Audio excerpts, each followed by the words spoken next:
استكمالا لكلامي عن سلسله الاوبو رينو 14 تحديدا العادي والبرو، ما كنتش اتكلمت عن النسخه الثالثه معاهم وهي الاوبو رينو 14. سلسله الاف يا جماعه تقريبا بقت اكثر مبيعا عند اوبو دلوقتي، والسبب نجاحها اكتر من عامل، انها اكتر سلسله سعرها منطقي جدا بالنسبه للناس، وفي نفس الوقت امكانياتها متقاربه جدا من العادي والبرو الاغلى منه. فمهم جدا ان احنا نتكلم عن اخر عدو في سلسله الرينو وهو الرينو 14 اف. كل حاجه دلوقتي بقت واضحه من حيث الامكانيات. تعالى اقول لك على مميزاته وعيوبه وسعره هيكون كام بالظبط. كالعاده ما تنساش تصلي على النبي ولايك وسبسكرايب ويلا بينا نبدا. طيب مبدئيا خلونا نتكلم عن الماتيريال. مبدئيا الظهر هنا من البلاستيك بالكامل سواء الظهر او الفريم، والحقيقه اول مره شفت فيها الموبايل ده انا قلت الفريم على الاقل من المعدن، استحاله ده يكون من البلاستيك. بصيت طبعا لسعره ده مبدئيا وقارنت الموضوع بالسعر، لا قلت استحاله ده يكون من البلاستيك، لكن الحقيقه معلم وللاسف الماتيريال كلها من البلاستيك. وطبعا هو كماتيريال هو اقل من ال14 العادي والبرو، وده العادي والمتوقع، يعني استحاله احط لك ماتيريال اقوى من كده في النسخه المخففه، لان دي برده في الاول وفي الاخر اقل نسخه موجوده في السلسله دي.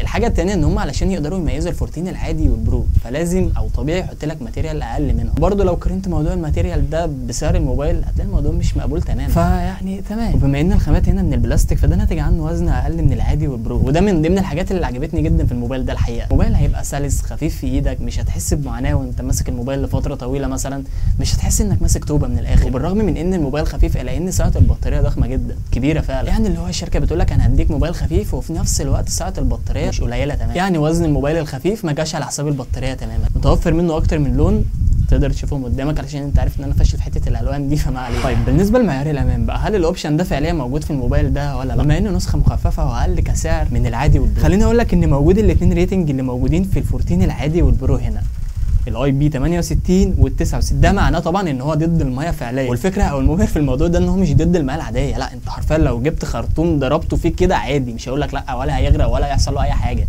موضوع امان. مش ضد الميه العاديه برده وضد الخرطوم والكلام ده كله، بس لا طبعا الحكايه ما توقفتش على كده. من الموبايل ده ضد الميه السخنه اللي ممكن توصل معاك ل 80 درجه مئويه تقريبا، وده انا فعلا شفت له اكتر من تيست تحت الميه، وصل لاختبارات قاسيه جدا وفعلا سد مع الاختبارات دي وما حصلوش اي حاجه فعليا. فدي برده حاجه كويسه جدا من اوبو الحقيقه ان هم ضافوا اوبشن زي ده. المهم خلينا نتكلم عن المعالج المستخدم هو السناب دراجون 6 جين وات. المعالج ده لو تفتكر كان موجود في الرينو 13 اف الجيل اللي فات فعليا. مبدئيا انا كنت مستنظر الحقيقه ابجريد يحصل في الجانب ده، لان المعالج يعني نقطه احباط كبيره ومش افضل معالج او مش انسب معالج موجود في الفئه السعريه. في معالجات اقوى من كده في الموبايلات موجوده في الفئه السعريه دي واقل منه في السعر كمان. دلوقتي بنشوف معالجات احدث من كده، 6 جين 3 وال6 جين 4، دي معالجات فعليا احدث، بس هو للامانه ولا قوي ولا هو اقل حاجه. وبعيدا بقى عن موضوع المعالج ده وان هو مش افضل حاجه ومش انسب حاجه في الفئه السعريه دي، طبعا معاك في حاجه زي كده، ولكن المميز في موبايلات اوبو يا جماعه انها اعتماديه جدا، يعني ما فيهاش تعليقات، ما فيهاش مشاكل ولا اي حاجه من النوع ده. الفكره انها مش هتواجهك مشاكل على المدى الطويل من الاستخدام، وطبعا مع السوفت وير الخفيف بالمناسبه ده اخف سوفت وير انت ممكن تتعامل معاه في الحياه، فالدنيا يعني هتبقى في اللذيذ منه، فاهم؟ واجهه سلسه وكل حاجه، ولكن كمعالج هو مش افضل معالج في الفئه السعريه. في اوبشنز ثانيه كموبايلات افضل من حيث المعالج هنا، ولكن مش هتاخد الاعتماديه بتاعت اوبو، هي دي الفكره. الضمان والكلام ده انت مش هتاخده في اي موبايل تاني، دي برده نقطه من ضمن النقط اللي بتميز موبايلات اوبو فعلا. اخيرا الموبايل ده مش هيكون انسب حاجه بالنسبه لك لو انت مهتم بحته الجيم، يعني اهتمامك بحته الجيمنج دي كبيره، فالموبايل ده للاسف مش هيكون انسب اختيار بالنسبه لك. هيلعب معاك ببجي في الغالب على اتش دي ار وفريم ريت اكستريم او سموث واكستريم. كموبايل بيقدم كاميرات كويسه، لا الموضوع هنا مقبول ومش سيء تماما. الموبايل ده متوجه للناس اللي عايزه موبايل شبه متكامل، حابب تلعب هتلعب وكل حاجه وهتاخد تجربه سلسه كمان، ولو حابب برده تتصور والكلام ده كله فهتاخد تجربه مميزه.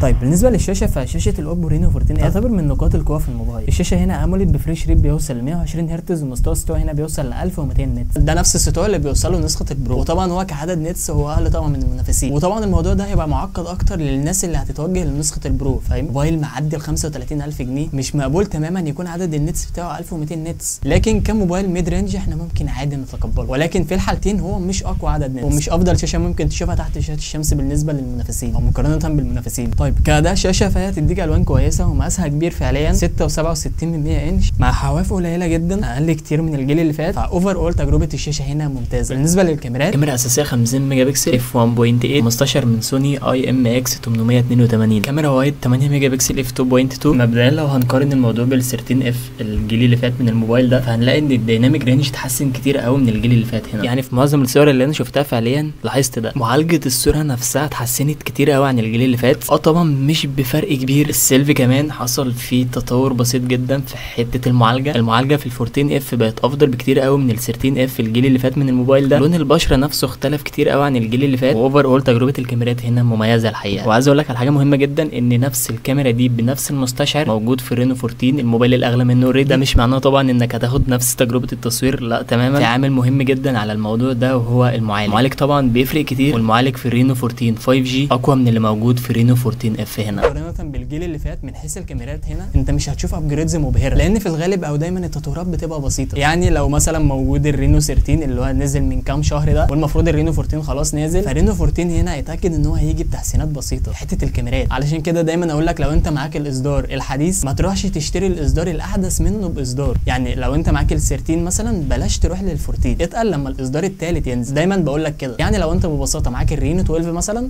ممكن تتوجه للرينو 14 عادي. تحس هنا بالفروقات، تلاقي في تطوير فعلا في معظم مكونات الجهاز. طيب بالنسبه للبطاريه، البطاريه هنا بتيجي ب 6000 ملي امبير، زياده واضحه جدا في سعه البطاريه طبعا مقارنه بالجيل اللي فات. سعه البطاريه فعليا كبيره، هتكمل معاك اليوم مرتاح جدا. والمبهر في الموضوع ده ان نفس سعه البطاريه دي موجوده في ال 14 العادي. نفس الوقت برده معاك سرعه شحن بتوصل ل 45 واط، سرعه كويسه ومش هتعاني احيانا لان سعه البطاريه هنا كبيره فعليا ومش هتخلص بسهوله، فاهم؟ بس برده ده ما يمنعش ان انا كنت مستني معدل شحن اقوى من كده، لان اوريدي يا معلم الموبايل مش رخيص. بس تمام. فوق كل ده يا معلم طبعا معاك سماعات ستيريو، فانت واخد هنا تجربه متكامله من حيث مشاهده المحتوى والالعاب، تحديد الاصوات والكلام ده. متاح اوبشن طبعا الالترا فوليوم مود، اوبشن بيتيح لك توصل لمستوى صوت اعلى من الطبيعي. مستوى الصوت هنا ممكن يوصل معاك ل 300%، طبعا غير داعم لل 3.5 مللي لسماعات الاذن. لو محتاج تستخدم سماعات فممكن تستخدم نوع من تايب سي كسماعات، يعني بتبقى اغلى نسبيا. بس تمام. في النهايه لو هتسالني ايه افضل صفقه بالنسبه لك في السلسله دي، فافضل صفقه بالنسبه لي في السلسله دي بالكامل هي نسخه ال 14 العادي ال 5G. طبعا نسخه البرو في كام حاجه مش موجوده في الاصدار العادي هنا، شايف ان الحاجات دي هتفرق معايا جامد. انا كمستخدم مش شايف ان البرو او الحاجات اللي بيقدمها مش هيفرق معايا. الاضافات اللي موجوده في البرو مش موجوده في العادي هنا. بالنسبه لي الاصدار العادي افضل بكتير جدا من نسخه البرو او الاف. طبعا احنا اتكلمنا بشكل تفصيلي عن الاوبو رينو 14 العادي والبرو كمان، اتكلمنا طبعا عن الموبايلين دول في فيديو منفصل، ممكن تبقى تشوفه من الاي اللي موجوده هنا او هتلاقيه هنا على حسب لغه الابلكيشن عندك. ممكن تبقى تروح تشوفه، هو فيديو مهم جدا الحقيقه وهيفيدك بشكل كبير قوي. خلونا نرجع لموضوعنا بقى يا معلم ونتكلم عن الرينو 14 اف. توقع سعره هيكون كام مثلا؟ بص يا معلم، هو مبدئيا ما تمش الاعلان عنه بشكل رسمي هنا في مصر لحد دلوقتي. اعتقد هيكون في رينج من 18000 جنيه ل 18500 جنيه، ودي طبعا اعتقد هتكون اقل نسخه برده من الموبايل ده، واللي اظن هينزل ب 8 جيجا رام 256 جيجا مساحه داخليه. باذن الله هيتم الاعلان عنه بشكل رسمي هنا في مصر يوم 29 يوليو، يعني يومين كده ولا حاجه. النهارده كام مثلا؟ النهارده 28. هيتم الاعلان الرسمي عنه باذن الله يوم 29 اللي هو بكره ده. سوري الفيديو طبعا ممكن الفيديو ده ينزل بعدها بكام يوم الله اعلم. لو في اي جديد حول موضوع السعر ده اكتب لك تحت في كومنت، ما تقلقش. بس كده ده اللي كان عندي اقوله لك النهارده. اكتب لي تحت في الكومنتات ايه افضل اصدار بالنسبه لك في سلسله الرينو 14. استنى رايك تحت في الكومنتات، رايك مهم جدا بالنسبه لي. وما تنساش تعمل لايك سبسكرايب كومنت حلو لو لسه ما عملتش اي حاجه من الحاجات دي. اتمنى طبعا انك تنزل تعمل كل الكلام ده دلوقتي حالا، الحاجات دي بتساعد جدا على انتشار المحتوى، ودي فعلا اقل حاجه انت ممكن تقدمها لي. فبس كده اشوفكم الحلقه الجايه، سلام.